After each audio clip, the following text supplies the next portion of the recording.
¿Qué pasó en esta primera vuelta? Me acompañan Mariana Cordón y María Huer de Estudiantes por la Libertad o Students for Liberty, una organización que existe en varios países y que pues se encarga de difundir las ideas de la libertad entre diferentes estudiantes universitarios. Pueden buscarlos en Facebook y Twitter y ahí les dan más información. Y tengo aquí a Mariana y a María. Muchísimas gracias por haber venido aquí a HDP como el primer programa. Qué bonito haber arrancado el primer programa con ustedes dos y ahora después de elecciones tener el primer programa pasadas las elecciones también con ustedes, que fueron partícipes en diferentes mesas electorales, que estuvieron súper pendientes del proceso electoral y que tienen también mucha voluntad y mucha empatía porque este país, no solo a través de las elecciones, sino ahora lo que se viene, pueda seguir este cambio. Así que bienvenidas a ambas. María, me gustaría que para empezar contaras un poquito de qué se trata Estudiantes por la Libertad, cómo tú te involucras en Estudiantes por la Libertad y cómo vincularte con Students for Liberty también te ayudó a tener una participación tan activa o una conciencia ciudadana en estas elecciones. Yo había trabajado antes en una organización de estudiantes que se dedicaba más al desarrollo de comunidades empobrecidas a través de la libre empresa. Llegando ahí me di cuenta que había muchos otros factores institucionales que hacían falta y que no se podían cambiar sin cambiarle la mentalidad a las personas para exigir ciertas cosas. Estaba justo en esa crisis cuando, por pura suerte y por chute, conocí al fundador de Students for Liberty a nivel mundial. Me gustó mucho lo que dijo, me invitó a un taller. Llegué al día siguiente, la semana que venía tenía parciales, no me importó, me fui a pasar un sábado entero hablando de lo que se hacía, o sea, la importancia de las ideas para moldear el mundo. Me hizo clic, me metí, estuve coordinadora local, el año pasado estuve ya en el consejo y ahorita estoy solo directora regional de Guatemala. Me hizo darme cuenta de la importancia de la mentalidad de las personas para cambiar y moldear el ambiente en el que nos desarrollamos. Digamos, no nos damos cuenta de todas las ideas que tenemos, qué bases, qué premisas están teniendo, para poder luego analizar la realidad y decir, bueno, la podemos cambiar así, la podemos cambiar así, que creo que ahorita más que nunca es muy importante. Sí. Es algo que en Guatemala habíamos tenido izquierda y derecha. La postura liberal es algo como ninguna de las dos, está más enfocada en reducir el tamaño del gobierno que en qué tipo de intervenciones tiene que hacer el gobierno. Entonces, me parece muy importante y creo que sí es un diálogo que tenemos vencido en Guate. Después del conflicto armado interno, la división se mantuvo, e incluso antes del escándalo que acaba de destaparse, si uno mira los medios era mucho izquierda contra derecha, más un debate que un diálogo. Sí. Con un debate podemos intercambiar ideas, analizarlas, pero no vamos a llegar a un consenso. No vamos a llegar a un plan de acción que nos represente a todos o con el que todos estemos tranquilos para poder empezar a hacer y eventualmente llegar a la Guatemala que queremos. Completamente de acuerdo contigo. Y en bases de construir ese diálogo, Mariana, ¿cómo crees tú que la plataforma de Estudiantes por la Libertad puede servir en el camino que se viene? Porque es bastante conocido que muchos jóvenes estaban descontentos con que hubiera elecciones. Mucha gente decía, en estas condiciones no queremos elecciones, porque es verdad, había partidos participando que habían violado la ley electoral una y otra vez. Estuvimos el jueves pasado en el Tribunal Supremo exigiendo la cancelación del partido líder al descubrir que había un artículo, el 21G, que podía servir para amparar eso. Entonces, obviamente había jugadores sucios en una competencia que se llevó a cabo este domingo. Y aún las personas que no querían elecciones y las personas que sí fueron a votar, que por cierto, en estas elecciones hubo más participación ciudadana que nunca antes en las elecciones de Guatemala. Esta vez participaron 71.24% de las personas, o sea, es una de las elecciones con más participación, donde la gente más salió a decir, mi voto cuenta. El 2011, que fueron las elecciones pasadas, se llegó a una participación del 69%. Nunca antes en Guatemala, desde 1985, había habido tanta participación hasta que llegó el 2011. Yo recuerdo en ese año involucrarme en El Dueño de Guate Soy Yo, se levantó Jóvenes por Guatemala, se levantaron diferentes organizaciones juveniles para que las personas fueran a votar, y esta vez, 2015, obviamente vemos cómo eso reventó y más gente se involucró. Ahora, ¿cómo le puede funcionar Estudiantes por la Libertad a los jóvenes que saben que con elecciones ahora toca las reformas, toca ir a presionar al Congreso, toca, como decía María, hacer realmente esos diálogos basados en las premisas correctas. Sí, en definitiva, creo que Estudiantes por la Libertad, como bien decía María, empieza siendo una plataforma, ¿verdad? Que creo que lo importante sí es que empieza a crear en los jóvenes un análisis más crítico a lo que se está escuchando y a lo que se puede hacer cuando vienen, digamos, estas situaciones. Porque, ok, por ejemplo, con lo que tú decías, no queremos elecciones, porque no están las condiciones adecuadas para unas elecciones transparentes. Pero la otra pregunta que venía es, ok, no quieren elecciones, pero queremos una Asamblea Nacional Constituyente. Hay condiciones para la misma.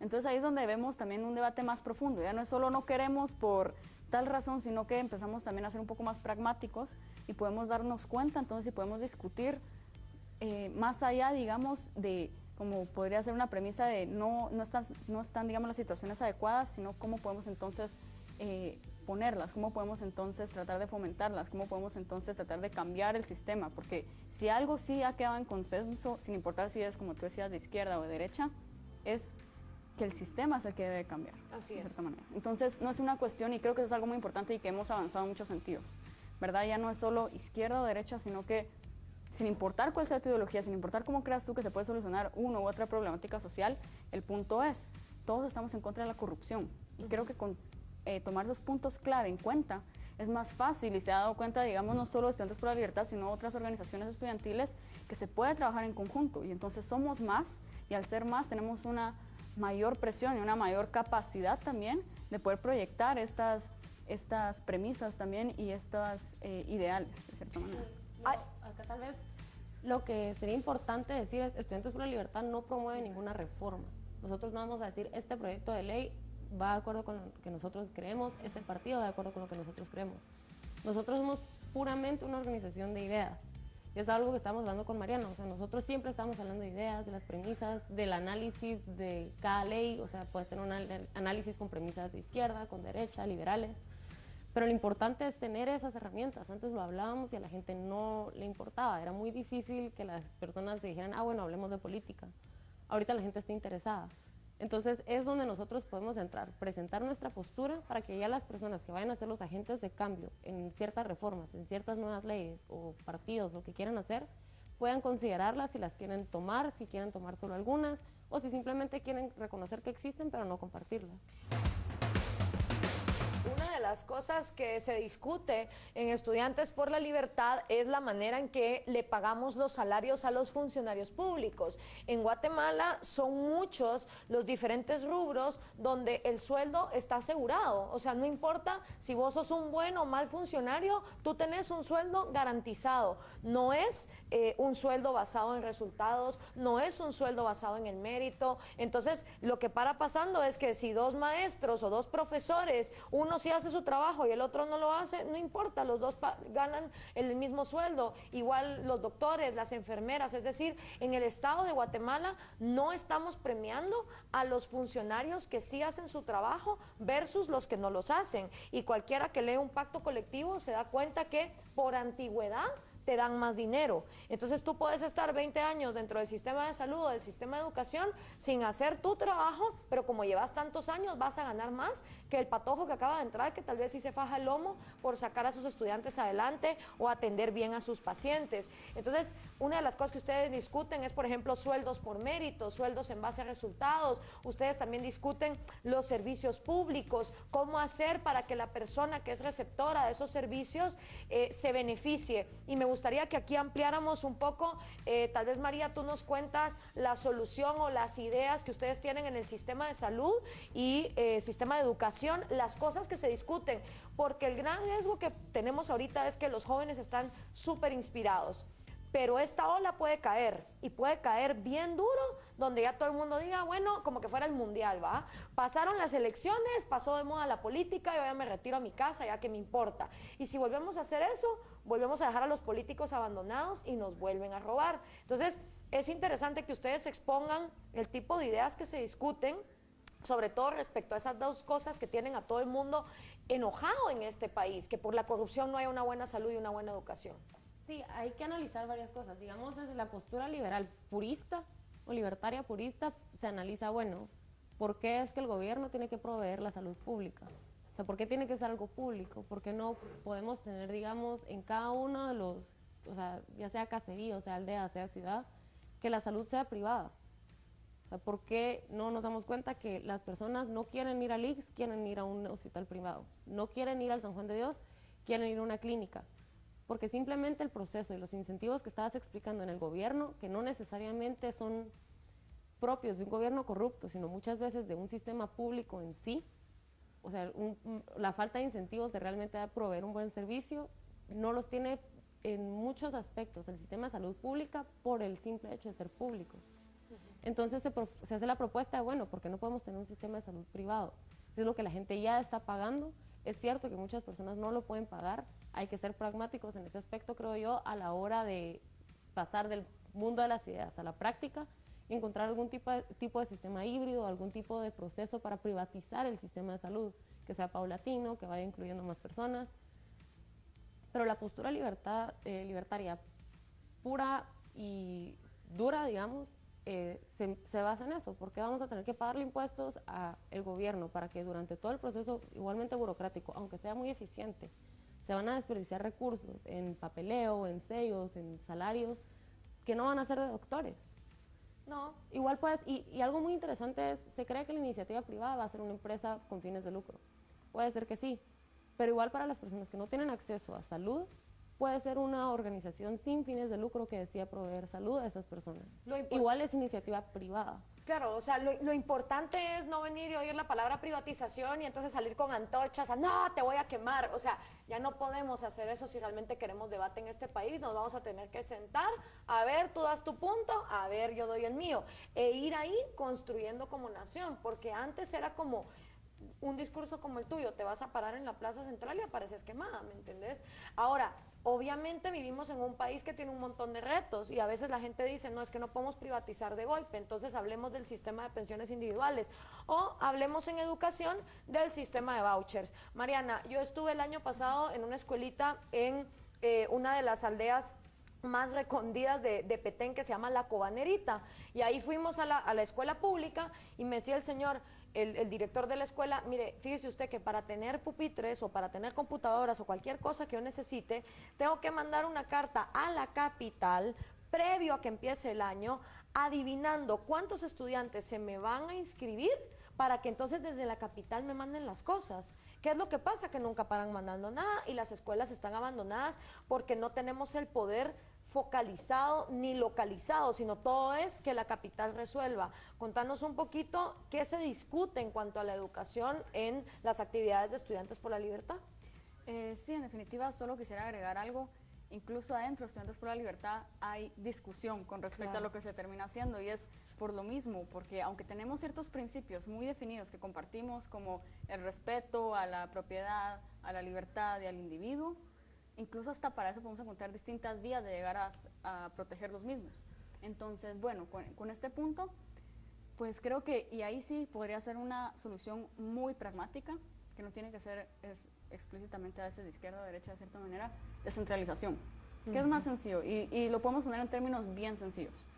¿Qué es más sencillo? Que la persona que está día a día, el director que está día a día con los niños, que sabe qué necesitan, sus necesidades, cuántas personas van ahí, qué sería mejor, los horarios, las clases, tome una decisión a nivel administrativo, o que se le pregunte a alguien que está en la capital con otra realidad, con otra perspectiva de las cosas, con otra forma que tiene tal vez que distribuir unos recursos a tantas diferentes escuelas, y que se le pida a esa persona tomar decisiones que a veces son tan sencillas, pero el mismo sistema burocrático termina por dificultar el que los recursos lleguen a las personas. De ahí sí podemos ver posturas que llegan a decir, sí, es que una descentralización fiscal podría ayudar más a los departamentos, y que definitivamente es hasta más justo. Si uno paga más, si un departamento produce más, o si el alcalde tiene el incentivo de hacer que su departamento tenga mejores carreteras para que haya más comercio, para que tengan mejores servicios públicos, y porque entonces eso significa también más impuestos y también es un incentivo para él para mantener bien a su municipio, contrario a que simplemente se distribuye de una manera centralizada y que al final no se termina por dar los recursos a quienes los aportaron de cierta manera. Y en ese último punto, incluso, ¿por qué los escritorios tienen que venir de acá? Seguramente en la aldea o en cualquier lugar va a haber un carpintero que está buscando trabajo, hay papás que quieren darle escritorios a sus hijos, porque ese tiene que pasar por el proceso de que ellos paguen impuestos, aunque no reciban factura, porque en cada cosa que se consume se paga impuestos, se vengan acá, entren por la SAT, vayan después al Ministerio de Educación, tengan que ser distribuidos por la persona que dice aquí Mariana, que no tiene una perspectiva, no tiene una noción de en qué realidad viven, y después tengan que decidirse que se paguen a un fabricante aquí que se escogió tal vez por por cuello, por lo que sea, para después darle los escritorios a los niños. Y, ¿por qué no también a la hora de descentralizarlo, descentralizar a Guatemala fiscalmente, no se puede tener un sistema competitivo? Claro. De qué departamento da mejores incentivos fiscales, cuáles no. Y todos estos son conceptos que se desarrollan en Estudiantes por la Libertad. Se puede hablar de las sedes en Honduras, que no necesariamente son libres, simplemente competitividad entre diferentes territorios, diferentes servicios y diferentes sistemas fiscales. Creo que es útil que hayamos hecho énfasis en lo que Estudiantes por la Libertad discute en cuanto a descentralizar, tener un sistema de incentivos que realmente motive al funcionario público a hacer bien su chance, el que veamos que las personas que recaudan impuestos puedan ver el resultado directamente en la comunidad que vive, porque si los jóvenes ahorita que están en esa bola de emoción con la política, luego no se empapan de cómo funciona el sistema, entonces vamos a volver a caer en lo mismo. Vamos a ver cuál es el Congreso al que le vamos a tener que pedir esas reformas, porque recuérdense ustedes que el Ejecutivo solo ejecuta, el Ejecutivo solo hace. Es como decirle, bueno, Ministerio de Educación, Ministerio de Salud, en base a las leyes que hay, ustedes van a hacer tal cosa. Pero quien dice las reglas del juego, quien dice si vamos a ser centralizados o descentralizados, quien dice si los sueldos van a ser por resultados o van a ser por antigüedad, es el Congreso. Y este es el Congreso que nos ha quedado para estos próximos 4 años, teniendo a la cabeza al líder con 32 diputados, le sigue el Partido Patriota y después viene la UNE. Sí, todavía entraron un chorro de diputados del líder, pero déjenme recordarles que en la actual legislatura, la que hizo un mamarracho de la reforma de la ley electoral y que la hizo pedazos, había 60 y pico diputados de líder, entonces por lo menos se redujo el poder del líder a la mitad, se redujo el poder del Partido Patriota también a la mitad, igual la UNE no logró tantos curules como los que tenía. Si seguimos viendo los demás partidos, obviamente todos, ahí está ese fanatismo que todo el mundo tiene por Alfonso Portillo, siendo asesino, habiéndose robado los cheques de Taiwán, ¿qué importa? Apoyaba a Chalo Sosa y ahí se refleja entonces el resultado en la cantidad de diputados que entraron por la bancada. Todos, obviamente, a Ninette Montenegro y su maleta le funcionó requete bien, porque de tener solo 3 diputados de Encuentro por Guatemala en el Congreso pasaron a tener 7. Viva, obviamente, también logró algunos diputados. Entonces vemos que las bancadas minoritarias pudieron ampliarse y las bancadas que tenían una gran mayoría en el Congreso vieron su poder reducido a la mitad. Ahora pues ya la toronja mecánica se quedó con la mitad de personas y ese es el Congreso al que vamos a tener que exigirle las reformas que se tienen que venir.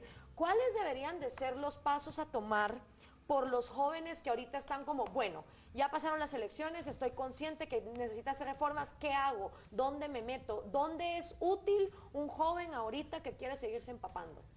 Creo que en primer lugar tenemos que reconocer también los triunfos que hemos tenido, ¿verdad? Porque en definitiva han habido ciertos momentos en la historia de Guatemala en las que sí nos hemos armado de valor y sí hemos salido a las calles a manifestar. No es la primera vez que pasa, pero ¿cuál ha sido el problema? Que se ha apagado esa llama. Sí. Entonces creo que lo más importante es primero aceptar de que hemos tenido un gran triunfo. Ok, tenemos a nuestro expresidente y exvicepresidenta ahorita en la cárcel. Cosa que no había pasado nunca en la historia de Guatemala. De forma legal. Sin violencia, sí, todo por sin la vía violencia legal. Y mientras estaban en el cargo. Exactamente, 1. 2, acabamos de romper la regla de oro. Por primera vez no podemos decir, el que quedó en segundos las elecciones pasadas no va a ganar en estas elecciones. Y para mí, en lo personal, fue un gran triunfo porque era algo que no me esperaba, siendo lo más positiva posible, no lo esperaba. Y creo que un montón de personas también le han perdido el sabor a ese punto. Creo que es muy importante porque es como nación retomar esa soberanía de poder decir, a cada momento vamos a elegir. Es que era inaudito, o sea, el año pasado, a estas alturas, en septiembre, Manuel Valdizón era el próximo presidente de Guatemala. ¿Por qué? Porque le toca, o sea, era una verdad absoluta. Y no la creíamos. Y no la creíamos. Lo que pasa es que pasaron tantas cosas este año que se nos olvidó que hace un año esa era la verdad, era como ganado hacia el matadero, no hay nada que hacer, el tipo va a ganar. Y hoy por hoy estamos viendo lo contrario. Y es algo súper interesante porque creo que en el programa que venimos, la primera vez hablamos de eso, o sea, hablamos de la apatía de la gente, que bueno, ya le toca porque no, y que, o sea, el peor de las elecciones pasadas era el mejor de estas elecciones, o sea, este círculo vicioso de siempre irnos como que reduciendo la calidad de funcionarios, que tampoco es que eso en específico haya cambiado, pero por lo menos ya nos dimos cuenta que el sistema responde, por muy malo que sea, a lo que nosotros queremos. Así es. Y que dentro de la vía legal igual podemos modificar el sistema para que empiece a responder a lo que nosotros queremos. Por último, María y Mariana, me gustaría que compartieran lo interesante que fue para ustedes participar en los comicios electorales, qué fue lo que más les llamó la atención, lo que vieron y cómo eso también les abre una pauta para seguir trabajando por las reformas y los cambios que se vienen. Bueno, pues en lo personal mi experiencia fue muy gratificante, al menos es cada 4 años porque sí fue muy cansado, estamos hablando de casi 3 jornadas laborales seguidas de estar trabajando. Pero fue muy satisfactorio porque mirabas a personas que a veces iban con problemas en las piernas, con enfermedades, muy cansadas, con hijos, con bebés casi recién nacidos y iban a ejercer su derecho, iban a elegir quién los iba a gobernar los siguientes 4 años y con toda la fe de cierta manera en el sistema, a pesar de todo. Entonces creo que para mí lo más importante sería, ok, tomemos nuestros triunfos pero no los dejemos ahí, que no sea algo de cada 4 años una vez más, sino lo que estábamos hablando, esta apatía se tiene que acabar ya y tenemos que mantener esa participación a nivel, bueno, los estudiantes pues hay mucho todavía por hacer. Como estábamos hablando, no hay que dejar que el pesimismo nos vuelva a encerrar otra vez en nosotros mismos y a pensar nada cambia, porque con todo respeto, después de los 80,000 personas, 90,000 personas que estuvieron manifestando, se logró algo y se logró algo tan difícil, entonces ¿por qué no vamos a poder presionar nosotros para que los diputados sepan qué es lo que queremos? Y esa es la otra cosa importante, esta presión que tenemos a nivel de ciudadanos se puede seguir manteniendo y podemos venir y decir queremos tal reforma, queremos que nuestras escuelas estén bien, queremos que la salud pública importe, queremos a alguien que no esté tachado de nada de corrupción y aún así que tengamos que pararnos ahí todos los sábados y se vuelva algo dominical, pues me parece a mí muy bien y creo que lo importante es darnos cuenta que tenemos ese poder y solo nosotros vamos a ser los que lo destruyamos, porque allá en el Congreso y en todas las instituciones del Estado sí están temblando por esta presión ciudadana que ya se levantó y tenemos que mostrarles que no se va a acabar ahorita. Muchísimas gracias, Mariana. María. Sí, a mí mi centro me pareció muy interesante. Yo la vez pasada solo voté, ahorita fue, bueno, me voy a presidenta de mesa porque quería que hubieran elecciones yo personalmente, no como ninguna organización. ¿Lograste conseguir a la persona que te faltaba? Logré conseguir a la persona que me faltaba, que la noche antes, o sea, estuvo súper cansado, la noche antes a las 10 de la noche yo no tenía nadie en mi mesa, lo logré conseguir, Gloria tuiteó, hicimos todo lo que se podía. Llegaron, incluso una suplente de otra mesa se voluntarió para hacer nuestra alguacil porque solo éramos 3. O sea, fue un ambiente súper cordial, sí se sentía el ambiente de fiesta, creo yo. A mi centro, yo estaba en la zona 1, llegaron un montón de viejitos que nos decían así como todo lo que ustedes están haciendo los jóvenes nos inspira, cómo no voy a salir yo a votar solo hoy en la mañana. Muchas mujeres embarazadas o con bebés pequeños, muchas familias también, eso me pareció muy interesante. Se está creando una cultura de ciudadano políticamente activo, como que nos dimos cuenta que los políticos trabajan en política, pero la política es nuestra. Entonces, muchos niñitos que habían ido a votar con el tío, entonces ya no, les teníamos que manchar otro dedo porque ya les habían manchado el dedo con el tío, entonces estaba con la mamá. Fue un ambiente súper, súper ameno, me la pasé muy bien, estábamos cansados, los fiscales incluso estaban, o sea, su forma de tratarnos era muy cordial, hubo un par de excepciones, pero en general todo fue muy positivo. Y creo que si logramos mantener ese optimismo, esa fe, a la larga creo que es fe en el sistema, en que podemos cambiarlo, vamos a seguir no solo siendo un ejemplo para los hijos que tienen ahorita muchos o los nietos que van a tener, sino para el resto del mundo. Guatemala está en el ojo público por una revolución pacífica. Así es. Hace 6 meses nadie se hubiera esperado esto. Totalmente. Es inspirador y no hay que perderlos, hay que darnos cuenta, abstraernos un poco de lo que ha pasado, o sea, y ver que dentro de todo la situación es positiva y nos falta muchísimo que trabajar Es cierto que solo somos 100.000 de 16 millones, es cierto que solo votaron 5 millones de los 16, pero ya es bastante para un cambio en 6 meses. O sea, se está volviendo una revolución no solo política, sino también cultural, creo yo.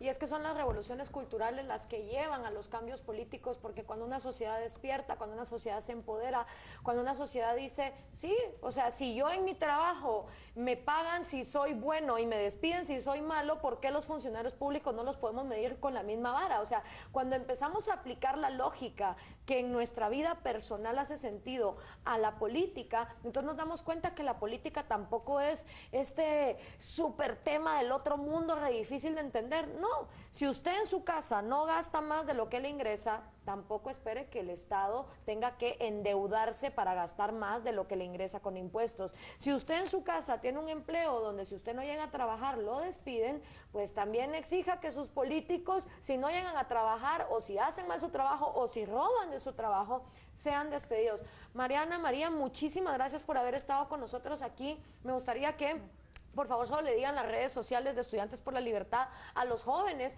que se quieran involucrar para saber más de las actividades que ustedes tienen. Bueno, Estudiantes por la Libertad Guatemala, nos pueden encontrar en Facebook como Estudiantes por la Libertad Guatemala o www.facebook.com// es Libertad Guate. Si quieren, están en otro país, también pueden buscarnos como Estudiantes por la Libertad. Pueden buscar Estudiantes por la Libertad Venezuela, El Salvador, Costa Rica, Ecuador, estamos en todas partes. Si están en Europa también pueden encontrarnos, y en África, donde quieran. Y también la cuenta de Twitter, creo que esa es Libertad. Nosotros en Guate no tenemos cuenta de Twitter, nos manejamos por Facebook, y ahí están todos los eventos, están las notificaciones, se pueden apuntar, y se vienen cosas grandes, así que ahí están pendientes. Si vamos a ser ciudadanos que vigilen y fiscalicen, tenemos que saber exactamente cuál es el país que queremos, y para eso necesitamos que los jóvenes entiendan cómo funciona la política. Estudiantes por la Libertad es una excelente plataforma. También en el Movimiento Cívico Nacional vamos a lanzar un diplomado de cómo ser un ciudadano, completamente gratuito en la Escuela de Gobierno. Para el que quiera, va a haber horarios en la mañana, en la tarde, en la noche, para todo tipo de personas, para que puedan ir y en cuestión de 2 meses aprender a ser un ciudadano. Esto fue HDP, Hijos de la Política.